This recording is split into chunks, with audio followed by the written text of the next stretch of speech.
you want to try to establish your soft KPIs like hold rate or hook rate we use in our industry a lot, or the cost per click, or whatever those things are. You get to determine that suite of what's important to you. And then you're going to develop like what we'll call like a king KPI, which would be conversions or something. And you're going to look at the soft metrics and determine, hey, this has been pretty good. And you're going to look at a combination of king KPIs, or the things that are more important. If you have a video in an ASC with any other type of creative, so a static ad, which would be just an image, right? Or a catalog ad where it shows your product catalog or something, the video will always take a lot of the spend.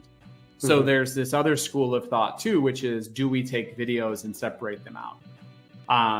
Or, do we have them in their own ASC if we have enough scale? Or, do we utilize catalog ads and static ads for the middle to low part of the funnel, and that's done differently. Hello, and welcome to another episode of PPC Town Hall. My name is Fred Valles. I'm your host. I'm also the co-founder and CEO at Optmyzr. So today we're going to talk about something a little bit different. Usually we talk a lot about search marketing and Google ads and Microsoft ads. But what if you want to go beyond that? What if you want to generate some sales on an entirely different platform? Obviously, there's Meta, there's Facebook, there's Instagram. There's many places where you can get your ads and generate sales from social media.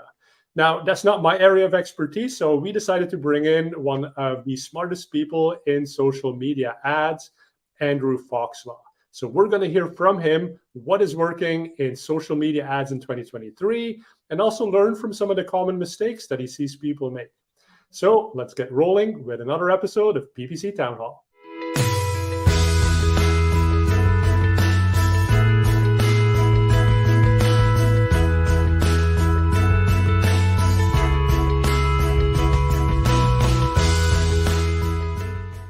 And here's my guest for today, Andrew. Welcome to the show. Great to have you. Yeah, so good to be here. Thanks so much for having me. Great. So where are you calling us from today? I think you have residences in both, Wisconsin and Santa Barbara? That's right. Yeah, we live in Madison, Wisconsin a little bit in the summer, and then we live primarily in Santa Barbara, California. So I grew up on a dairy farm in Wisconsin. So it's I've lived here a long time in Wisconsin, where I currently am. So the West called me, and love it out there. Love the California beach life, and love being able to walk outside in winter as well. Yeah. Big highlight.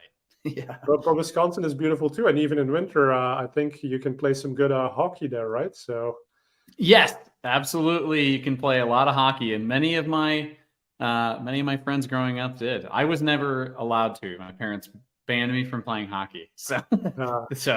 And you didn't have the concussions, and you're actually you remained a smart guy and can actually tell people. That's right. But yeah, for the folks who haven't met you before, so you're one of the main names in education when it comes to social media ads. So tell us a little bit about Founders and Foxwell Digital Membership, Sure. And what it is you do in the social media space. Yeah, definitely. I've been doing paid social advertising for, 14 years now. And, I've been doing Facebook ads since they were invented. So I did Facebook ads for members of Congress. That was where I started my career. Then I went and worked in Silicon Valley, and then started 10 years ago, Foxwell Digital, the firm that my wife and I run together and have done for 10 years now. So we have an agency side, and that's how we started running Facebook ads for a lot of brands, a lot of D2C, direct response brands. And kind of started to do education about 6 years ago. And then we released our own courses, and I had no idea how they would do. And over time, we've now had over 2,000 customers take our courses. And still to this day, less than 15 refunds. And I'm really proud of that. And none of them were because, hey, this is trash, I didn't learn anything. They're all for mostly technical little reasons, but that's huge for us and something I'm proud of mentioning. And, I try to bring to our courses what I want to learn as an advertiser. So they're not flashy. They don't look cool. They're literally just me walking through a diverse set of ideas. And that's really kind of why that's the philosophy we take, is to bring transparent and honest ideas to it all. So a couple of years ago, we started the Foxwell Founders membership, and our membership is mostly meta advertising, but we also have a membership for those in the PPC community called Foxwell Founders PPC. And those two communities now consist of over 500 advertisers from 28 countries around the world, spending many hundreds of millions at their fingertips. So I have a good look across both industries, primarily in paid social, though, that's what I've been doing for so long. I know it so well. So I get a good read of not only my own opinion but the read from others in the membership. Well, and I think that's what people respect, right? As someone who goes out there and teaches, but who's also actually run the campaigns and who's currently running the campaigns. And I read somewhere in your bio, I think that it's around 300 million per month between yourself and some of the others who train on your platforms. Yeah. So eat your own dog food, right? And practice what you preach. So exactly. let's jump into it a little bit. I come from maybe the old school of thinking where I always thought about Facebook ads as maybe it's lead gen, maybe it's branding, but you're not actually going to sell anything. But then thinking about it now, like when I'm on Instagram, like I buy so many things on Instagram because it just seems to go so well. That's good. Exactly, right? All right. What are kind of like the current trends in 2023 here if you're going to run ads on Meta? And when we say ads on Meta, I mean, break that down too. Like, when are we talking about Facebook ads, Instagram ads, or is that the same thing? Like, talk to us about that. Yeah, I mean, so ads on Meta can mean Facebook ad. Primarily, it means Facebook ads and Instagram ads. Those are the two primary places. I mean, it's starting to mean also advertising on WhatsApp, but it's not something really that's part of the mix for a lot of us that are in direct response advertising at this point in time. I think if you're someone that's looking to sell online, the current trends have changed a lot in the last couple of years because of the data loss and the data signal loss that we saw from iOS 14, which was now 3 years ago. The things have become more machine learning oriented. So whereas you used to do a lot more micro targeting with audiences and with campaigns, you now are using what we call a lot more of consolidation. So obviously this parallels the narrative in Performance Max with Google Ads a little bit too, right? So you're targeting less and you're utilizing micro targeting less, and you are over time putting more campaigns and audiences together so that you have a simplified campaign structure. So I'd say that's one of the main themes.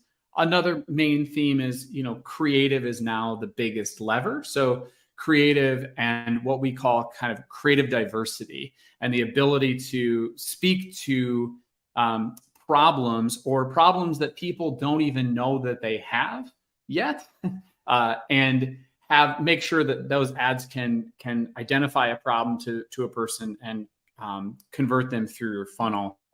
That kind of creative diversity and different hooks and pitches that are going to get in front of people as a way to reach customers versus the targeting being the way to do that is a big theme of where we're at currently.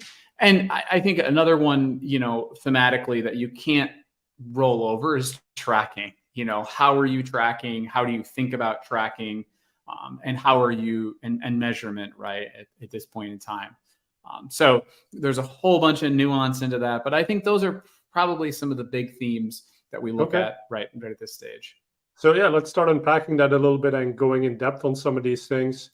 And maybe let's start with iOS 14 and the data loss, and then how you were saying that machine learning and artificial intelligence is starting to fill in those gaps using maybe predictive mechanisms.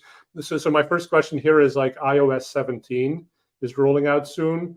And what's sort of that trajectory of data loss? Like, is data coming back? Are we looking at different ways of having the data? Are we still concerned about Facebook's ability to target, or is that getting better? Yeah. So if you really want to dive into this, on our blog, foxwelldigital.com/blog, there's a post that's about iOS 17 that a colleague of ours wrote that gives a real deep view of sort of like what it's going to do. But the general consensus is the big one that we lost, to be honest, with iOS 14 is we lost on both ends. We lost the measurement isn't as good because it's harder there's less people that have opted in to be tracked.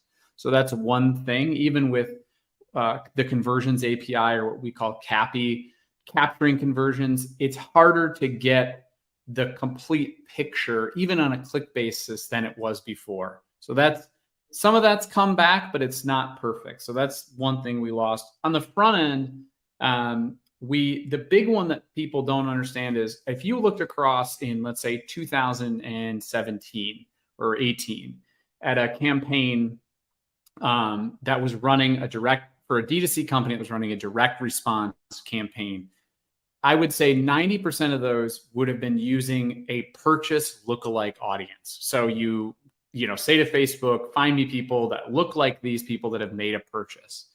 And that was the most powerful prospecting mechanism because it was so good at finding those people. And where we find ourselves today is the signal that you get because of what I mentioned. There's a reason I mentioned the back end at the beginning is because of that being lost. The signal on the front end isn't as good for creating a lookalike audience of people that are likely to look like those people. So what we have now is, for a long time in the last couple of years, the narrative in our industry has been, well, you know what? Just run it all on a broad campaign. So 18 to 65, United States wide, let it roll and see what happens from there. What we have, and that's mixed results, and it depends on who you talk to, how that's gone. And I think most people still have a broad campaign running, but you can see the difference, right? We used to do these little tiny pieces, now we're doing big ones. And the AI and the way that sort of machine learning has been brought into this is in Q3 really of 22, Advantage Plus shopping campaigns, which is Facebook's or Meta's version of Performance Max, essentially at this point in time, they started to be tested at a bigger scale. Not everybody had access to it, but they started to be tested and, see how they could go. If in Q4 of 22, we saw that they held scale. So, you're putting something in an Advantage Plus shopping campaign, and at that point, maybe 30% of advertisers had access to it. And you really didn't have any other levers other than your existing customer cap number. So you load in and say, here's my customer list, and I only want to hit, 10% of those people. Okay. 10% existing customers, whatever that is. And then you put in your best performing creatives into that, what we call Advantage Plus shopping campaign. We call it an ASC. So you put it in ASC and then you just let it run. Like that's it. And you don't really know what's going on with it, right? And so where that leads us today is these are now an integral part of a lot of people's campaigns. They're not a be all or end all for a lot of people. They're usually running parallel. Again, you're probably noticing a lot of parallels here with Performance Max. It's not Performance Max isn't everything people are doing, but in some cases it might be. It's a similar concept. And what advantage? Would you say that the ASC campaign is ideal for a specific type of advertiser? Because for a conversion-based advertiser, it is. Yeah. Right, but also like in terms of sophistication, right? So I think of PMax as it's a great solution if you're not a PPC expert. If you just realize like, listen, I should be advertising online, but that's not my role within the business. Maybe I'm the business owner. So if I'm going to build a manual campaign, I'm just going to mock it up. Right. So PMax is a better solution than doing it all wrong in a search campaign.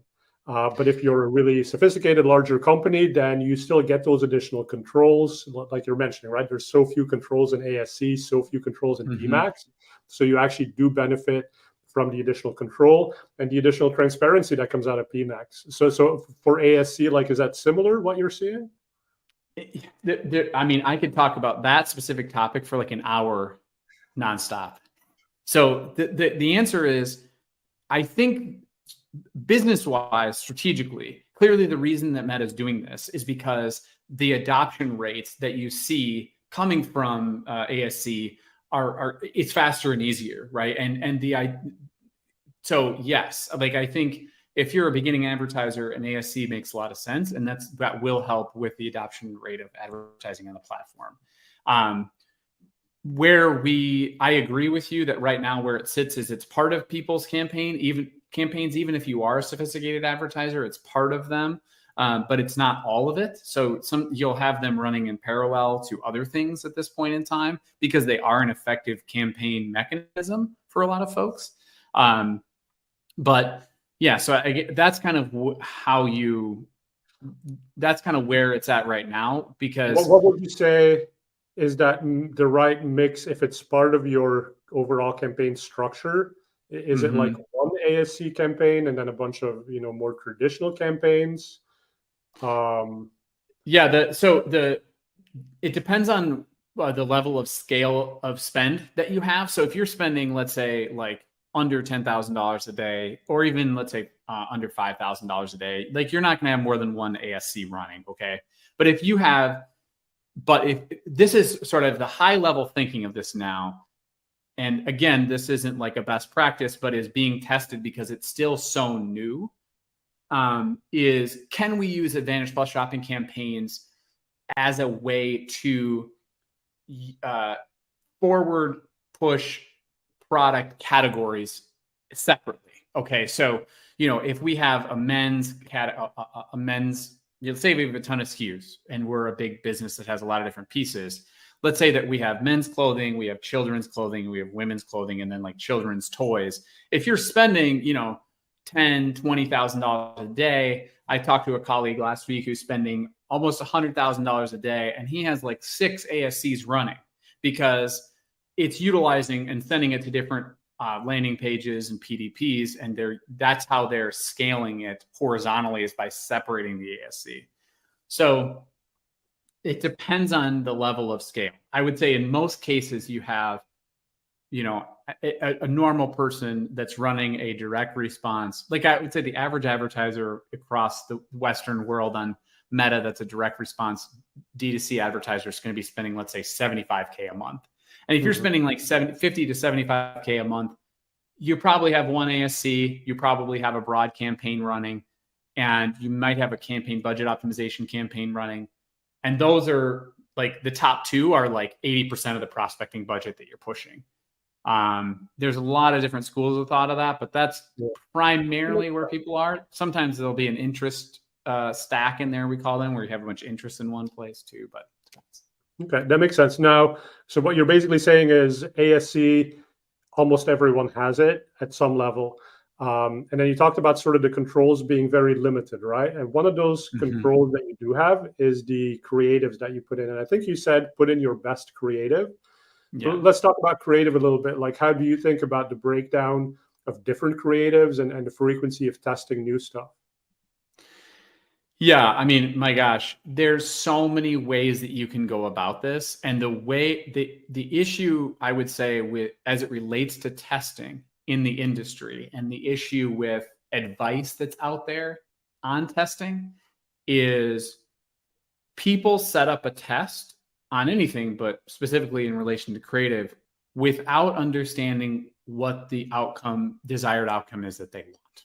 Okay, so, and you're like, right, everyone, like, I want to test. Well, that's great. Like, you should be, but what are you hoping to learn, right? Yeah. And so what ends up happening is people test way too many variables concurrently, and there's not a real clear read of what takes place from it.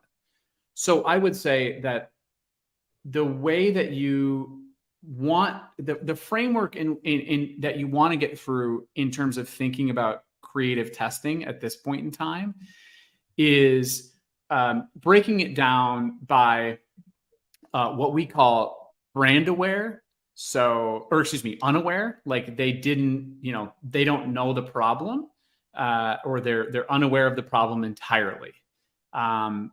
Then there's problem aware and product aware and brand aware. So an example that my colleague, Phil Keel from Hello Earth Agency in the UK, he said is, unaware is, did you know that collagen's a secret ingredient to unlocking your inner radiance? Okay.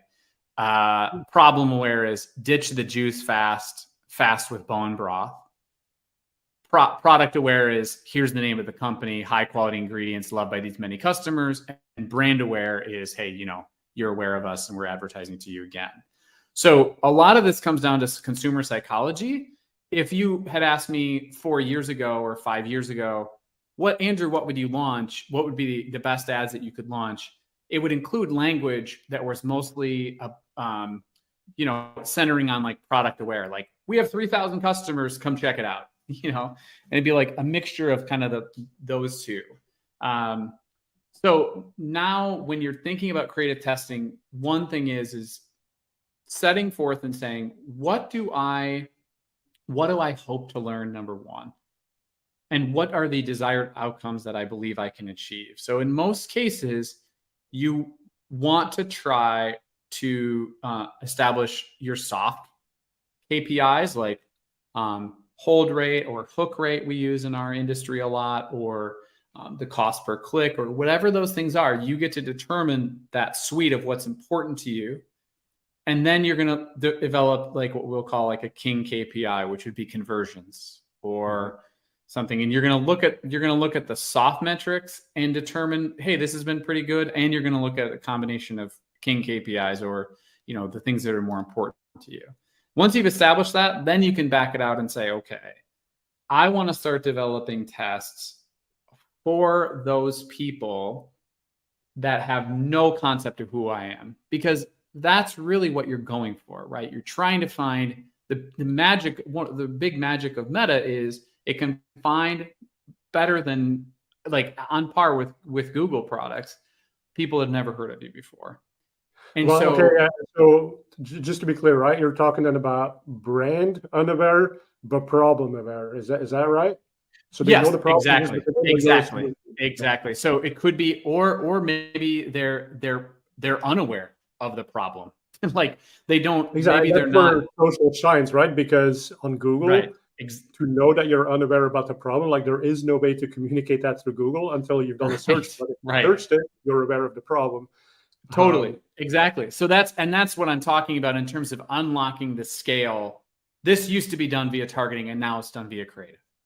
And so looking at totally unaware, what are the ways that you can rethink the problems that your products are solving, and pushing it forth that way? And so letting that's really done. Sorry to interrupt, right? But I want to. No, it's great. Let's do it. But so you're saying use an ASC campaign and put in this variety of, like, sort of the 4 levels of creative that you described, and then that campaign type will automatically put it in front of the right audience, so that you're actually building your funnel, basically. So there's multiple ways to think about this. One of the ways that what Meta would want you to do is, yes, what you just proposed, which is to put all of them in one. Okay. What I would propose is to try as much as you can to use Advantage Plus shopping campaigns as a vehicle to find new people, and to be more hardcore on exclusion. So we exclude purchasers from our, from like Shopify purchase and Meta purchase. Okay, so that's what we exclude. Now, other people will even exclude like engagements, or people on their email list, or that they'll get really hardcore in exclusions. And this is sort of like there's best practices that you could argue for both of those. But I would say that you want to try to exclude the purchasers, and then, yes, try to make sure that you're utilizing people that are unaware or problem aware. And that's the type of testing that you want to do. And then you're using a normal, let's say, a campaign budget optimization campaign, or you're using, a larger 180-day kind of engager campaign as a way to, or website visitor or email opener, all lumped into one, that you're using for people that are brand aware, to try to get in front of them. The way that this is getting really nerdy, so hopefully people are following along, but the way that this is developing is Meta is saying, let us decide. And yes, put them all in one, and we will serve them properly across the funnel in the way that we believe is best, and set your existing customer metric at 30% to 40% and let it run and don't have anything else running. And I think that right now at a certain level of scale, like $50,000 a month or something plus in that neighborhood, or $50,000 a day rather, like crazy high spenders, I actually think that can be effective. Mm-hmm. For those of us that are in that $50,000 a month to $75,000 a month, I think that we're not there yet. And it has to pick and choose which ones it's going to show. And the one, if let's say it's a video with a lot of comments, it's going to show that one first, and it's going to take all your spend, and the other ads that you have in there aren't going to get any play. So you have to make sure that you have intention around what you're kind of how you're going about containerizing those creative tests as well. So kind of the classic problem that the machine learning system, to do its job well, needs a ton of data. So that means these exorbitantly high spends. Correct. And then the second problem I think you're describing is once it identifies something that works well enough, it'll tend to over allocate money into that before it starts trying some new things that where it's at. That's the value of machine learning, right? Is like find the stuff that I couldn't find myself. But if it's not so focused on doing the easy thing, and so in Performance Max, we look at remarketing, brand keywords. I mean, like, I could have figured that out, that's going to have a pretty good conversion rate, right? But go and help me find these new broad match queries or these new consumer trends that we weren't aware about. But it only wants to invest in that last because that's going to be more expensive. It's going to take more learning. And so the advertiser, even though you're doing what they should be wanting, looks at those numbers and are like, wow, it's bad performance. Right. Yeah. So, I mean, it's got holes, right? And I mean, that's the big issue that we currently face is, you want it to work that way. Like, you want to put them all in one and let it see. But if you have a video in an ASC with any other type of creative, so a static ad, which would be just an image, right? Or a catalog ad where it shows your product catalog or something, the video will always take a lot of the spend. So there's this other school of thought too, which is, do we take videos and separate them out? Or, do we have them in their own ASC if we have enough scale? Or, do we utilize catalog ads and static ads for the middle to low part of the funnel, and that's done differently, or whatever. So, it's everybody has a different opinion on it, but I think where we're going is continuing to develop and think about tests that are less audience focused and more about creating creative that's good, that people are engaging with, that they are clicking on and watching a lot of, or that they are, not only is it delivering sales, but you're looking at it, it's holding attention, and that can give you early signal that it's good and that it's going to bring high quality people into your funnel. Interesting. Now, as far as the ad format, so we talked about video, you taled about static, but I've also heard you talk about ugly ads. What are ugly ads? Well, I mean, so Barry Hott, who is an interesting, a wonderful advertiser, honestly, he has this interesting opinion of, look, you don't have to create something super polished. It doesn't have to look that great. Like, the more it looks like something you'd see from a friend, the better. An example of this recently is, a product on a table with a Post-it note next to it with the main ad message. And you take it on your iPhone and that's what you put out there. So, Yes. this is the idea of Barry's kind of thing he's pushing called Make Ugly Ads. And I think there's both of these can be true. It doesn't have to be all one. It doesn't have to be all polished or all ugly ads, or, I think you can have both types of them, depending on where the people are. Right. Yeah, but certainly his point is there's a lot of people that overthink this. And, if you want to have something that doesn't look very good, like, it's probably going to do better than you think.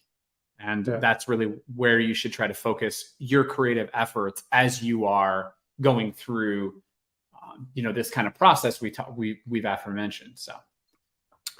Yeah. And I mean, I've heard this myth that on Facebook, video ads and basically moving ads came about because somebody made a mistake and submitted a GIF, but it was actually an animated GIF and it had like a 1 pixel variation. So the ad was basically flashing on the screen. And then all of a sudden that had like amazing engagement rates, and people at Facebook were like, well, that was clearly a mistake, but it worked really well, right? And then along the same lines, I was reading about Netflix, how they were producing a new show in Korea. But the Korean writer of the show had said, like, I want this to be for a global audience. So they brought in elements of what resonates in America, of what resonates in Europe, and they'd lost the authenticity of what was out there. And basically, you can think about machine learning the same way, right? Machine learning is always going to try to go for the best, the thing that resonates everywhere. But in doing so, it also makes everything more homogeneous, more bland. And when everything looks the same, then nothing stands out.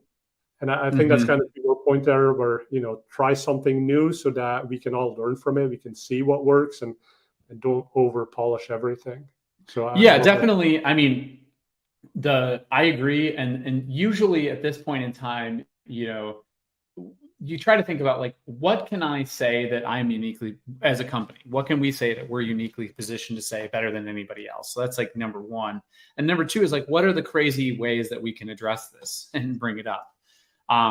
And as it relates to the homogenization of creative, the thing that is being tested now by Meta that they talked about in their Growth Summit a month and a half ago was they're changing colors automatically of the background images of products in a product feed based on colors people have responded to. And they're changing the texts and the video sizing and all this stuff automatically based on what segments people are going for. So I think, or what they've clicked on and engaged with previously, right? So I think what we're getting to is, you're going to upload assets, you're going to put things together, and you're not going to have a ton of control. And they're going to be able to, you might think you have 3 ad variations running, but in reality, it might be 300 variations running based on color and based on product, video length and all this kind of stuff. Like, that's kind of where we're headed. So I think if you're a person that's really hardcore on brand, which certainly some advertisers are. I worked with advertiser last year for about 6 months, kind of helping them get the DR program going. And they were really hardcore on brand. And it was really tough for them to release that control. And I think that you need to know that that's coming. If Meta is your engine, you have to be okay that it's going to show things that. Yeah. I mean, listen, if you're T-Mobile, your color is magenta. And if now they show an ad from T-Mobile, the latest iPhone, but it's got like a green background, that's completely off brand, right? That's a pretty big concern. Right. So do you think there's going to be any level of control, or where do we as agencies and the account managers fit into that? Like, can we actually see what Meta's been running, and can we say exclude these colors or don't do this AI?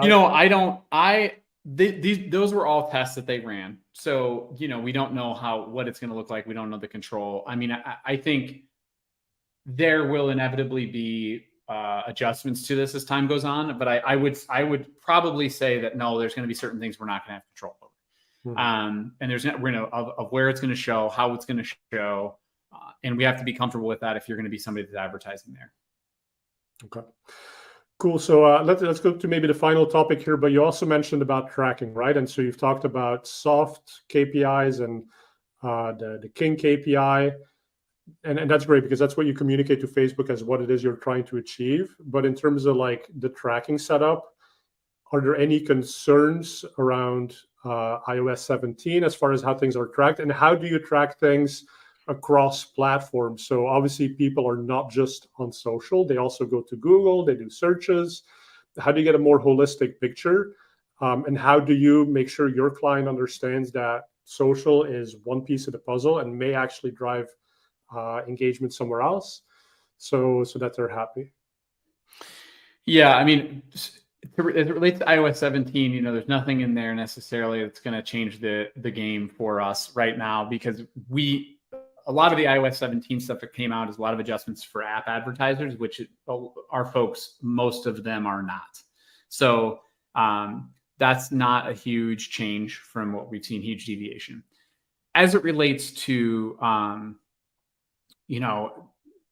how you measure and the way that people think about this and looking at multiple channels, I think it's hard to know what to believe. And I think the biggest thing you have to do and what it comes down to right away is establishing, just like you have a creative test outcome plan, is establishing the same thing with a measurement plan. What are you wanting to measure? And what are the things that are important to you to measure? And for some folks, they just want to be able, with their agency or by themselves, to be able to look at ad metrics coming from Meta, and the rest of it, they feel confident they can get figured out. For other people, they're like, look, all I need is 100 click conversions for Meta a week, and we got the rest of it. I think for other folks, there's been a helpful overall shifting in the industry, and maybe you've seen this as well, of knowledge as it relates to measurement and the way to think about measurement and the way that you establish an overall business plan for measurement. So you're looking at COGS, you're looking at, kind of the real numbers behind this.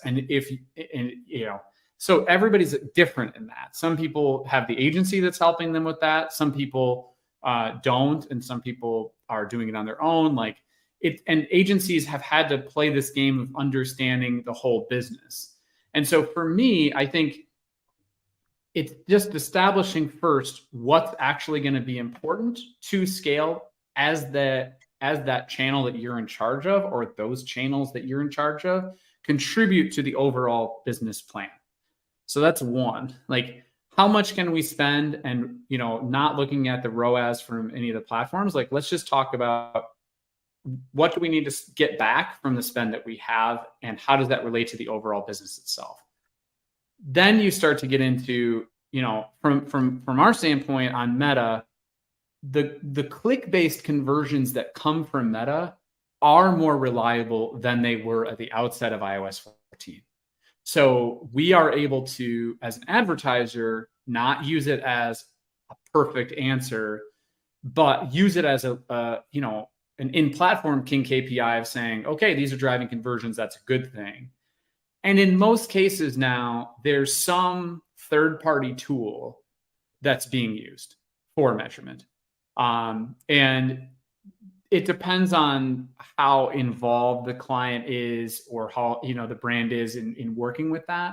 But yeah, it's different for everyone. And there's not a perfect answer, but I think a lot of it comes down to is what do you want to know? How fast do you want to know it? How regularly do you want to know it? And what does the communication stream look like between me as the agency and you, or maybe I'm internally the media buyer and you as the owner? And how are we going to look at this? A lot of people, I would say, are looking at two different sources. They're going to look at Meta, and then they're going to look at either GA4, or they're going to look at, or they'll look at in a third-party tool, like a Northbeam, like a Rockerbox, like a Triple Whale. They're going to be able to, look at that and measure their efforts. If they're what I would say is a Meta forward spender. And I'm sure there's other tools in the PPC world that for PPC forward spenders, but that's kind of where it's at, because a lot of those tools have third-party pixels, and so they give you their own read on it as well. So you're sort of looking in multiple places to make determinations. And as long as you and the client, whether that's internal or external, are on the same page, it's okay. And you're going to look at these things daily. You're going to look at these things weekly. You're going to look at these things monthly. And I suppose in the world of imperfect data, you just have to make sure that you're looking at the same data consistently. And even Correct. If it is 10% off, then, tomorrow it's going to be 10% off as well, but we still want it to be better than the day before. Exactly. And making sure that you have a discussion of, let's talk about the overall business first. Let's talk about, what ad spend, what percentage of ad spend makes sense for you in terms of overall budget. Let's talk about what you're hoping to get out of this, et cetera. And that's just where I see a lot of folks missing the mark, right? There's still people stuck in the old school way of, well, I've always had a 4 on Facebook, 4x ROAS on Facebook. And you're like, well, you just can't do that now. Number one, like return on ad spend is like basically trying to, you can't get there because it's not something that can be trusted necessarily, ROAS on Facebook. And so you have to look at the clicks and you have to look at the conversions that come from it. And, so there's issues to that world. I just got an audit from a member yesterday and they were worried that their client was going to come back because the client wants a 5x on Facebook. Well, you need to go back and have a whole conversation with them. That's like a one-day workshop about, okay, here's how this works today. Because there's so much more to this now.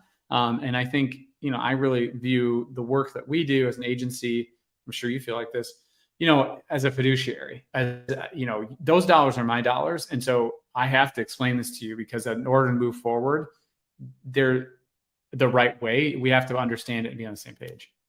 Yeah, absolutely. As a tool vendor, we feel the same way. I mean, we are the independent representative for you who helps you optimize what your business criteria are and not just give more money to Google.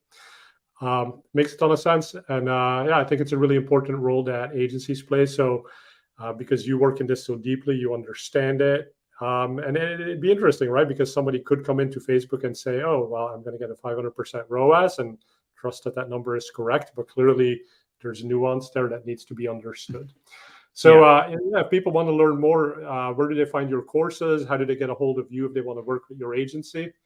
Yeah. You can email me anytime, andrew@foxwelldigital.com. We'd love to hear from you regardless of where you're at in your journey or questions and things like that. Our foxwelldigital.com is our courses, our membership are all there. You can check out the PPC membership. For many of you listening to this, maybe our PPC people professionally. And so you can check out that membership at foxwelldigital.com/all caps PPC.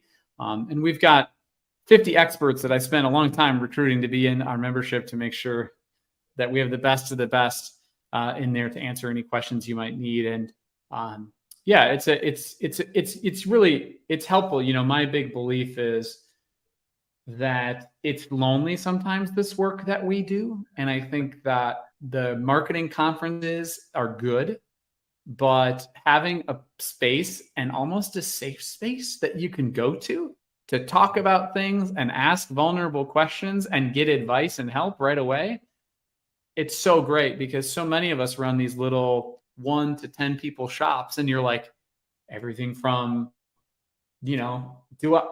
how do I help this on a contract? How do I write a contract the right way to how do I optimize my Performance Max campaigns properly? Or what's going on with shorts? Like all of these things, we need other places to go to. And so that's really why we have built the community. And I think they're as strong as they are. Yeah.